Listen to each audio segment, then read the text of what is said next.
কিন্তু police commissioner Salma খারাপ ব্যবহার করছে আমাদের সাথে। আমরা সুষ্ঠু তদন্ত বিচার চাই।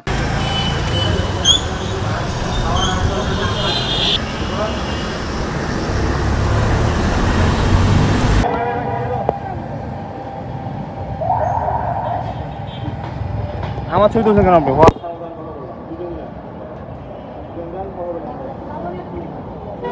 কথা বলেন, আমি দেখ ইয়া না তো।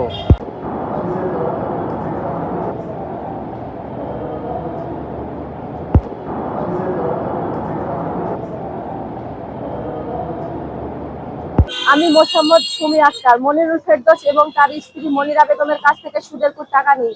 আমাদের গ্রামের 15-16টা পরিবার একইভাবে ভুক্তভোগী। আমরা প্রত্যেক মাসে সুদের টাকা সুদ দিই, তারপরেও কিস্তিটা শোধ হয় না। আমরা পুলিশ কমিশনার অফিসে 2 মাস আগ থেকে দরখাস্ত দেওয়ার চেষ্টা করছি, কিন্তু পুলিশ কমিশনার সালমা সে এখনো দরখাস্ত গ্রহণই করেনি। আজ আবার আসছে সাংবাদিক সহকারে, আজ আসাও আমাদের নানানভাবে অপমান করার পরে যখন সাংবাদিক ভাইরা প্রশ্ন করে, সে তখন দরখাস্তটা গ্রহণ করতে বাধ্য হয়, যে দরখাস্তটা গ্রহণ করে। আর আমাদের সাথে বলছে যে তোরা কথা বলার ছিরি জানিস না, এদের কথা শোনা যাবে না, এরা কিভাবে কথা বলে, কথা বলতেই জানে না, খারাপ ব্যবহার করছে আমাদের সাথে। আমরা কোনো খারাপ ব্যবহারই করি না, আমরা যেভাবে গ্রামের মানুষ কথা বলে সেইভাবেই কথা বলছি। ওই মহিলা কথা উল্টাচ্ছে, বারবার বলছে যে না আসে নিচে, কিন্তু আমরা আসছিলাম ওনার কাছে, উনি আমাদের বলেছে কি যে এখন দরখাস্ত গ্রহণ করা যাবে না।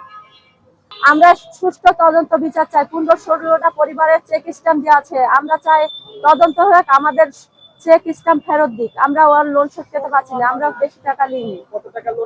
আমি 1,64,000 টাকা নিয়েছি, আর ওই 10 লাখ টাকার কেস দিয়েছে আমার নামে।